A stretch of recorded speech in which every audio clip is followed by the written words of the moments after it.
together and kill whiteheads. We should do something about it. Kill them. We should get together and blow them up. They ain't people, they're animals. They're not human, they're animals. They're beasts.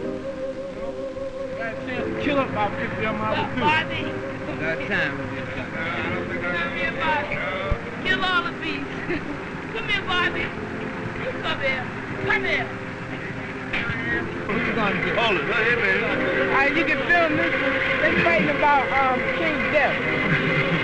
You film that right there. That'll be cool, man.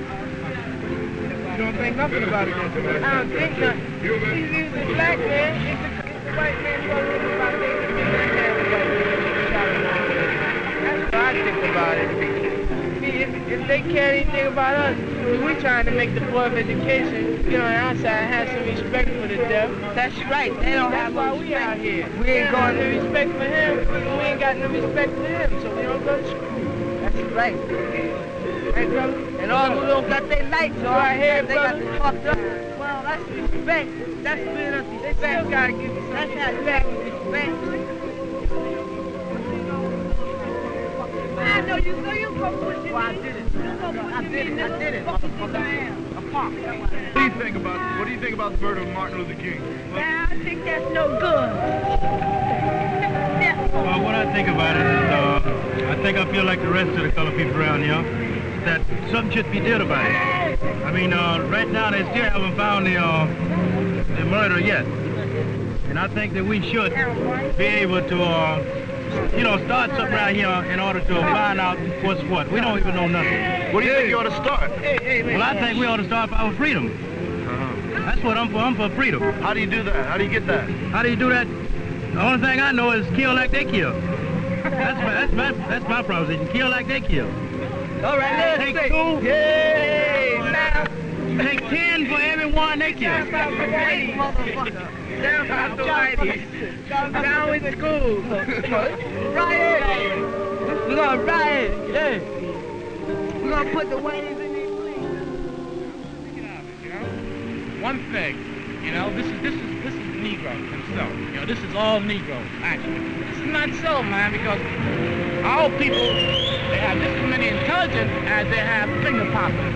This is not necessarily, man, the expression of the ghetto. This finger popping and jack, this ain't right and all that jazz, you know what I mean? Everybody, this is a thing, this is a move, actually, that's all, man. It's not necessarily a way of expressing yourself correctly. Because if you don't like something, you have to get it across to the people. They're not supposed to go along with whichever way they want to project you and your stereotype, you know? You know, because they say the black man's lackadaisical and he's this and that and the other, but he's not really, you know? And the way I feel my thing is this ain't it. This ain't where it's at, man. I don't feel this way, you know? And it's all a plot. The whole thing is a plot, man. As long as they can project us like this to the rest of the world, they'll say, well, we don't need anything. We don't want anything anyhow. We're satisfied popping our fingers and jazz. As far as we're concerned, we need an incident jack to get hold of silence. They would say now the Negro is inferior by nature because of Noah's curse. And so one brother during the days of slavery wanted to justify slavery, and he had set his argument up on the framework of Aristotle's thinking. He could say now, all men are made in the image of God. And then came his minor premise, God, as everybody knows, is not a Negro, therefore the Negro is not a man. They argue now on more cultural and subtle sociological grounds. The Negro is not culturally ready for integration.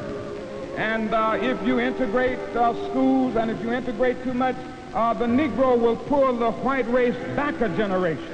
And then they go on to say, you know, that the Negro is inherently criminal and all of these things. Now, these people never say to us that many of these problems are problems of urban dislocation and that poverty, ignorance, and disease breed crime, whatever the racial group may be, that these conditions are environmental and not racial. And it is a torturous logic to use the tragic results of segregation and discrimination as an argument for the continuation of it. But I submit to you this evening that this way of nonviolence will help us not to seek to rise from a position of disadvantage to one of advantage, thus subverting justice. We will not substitute one tyranny for another, for black supremacy is as dangerous as white supremacy. The time to do right is now, and that the time is always ripe to do right.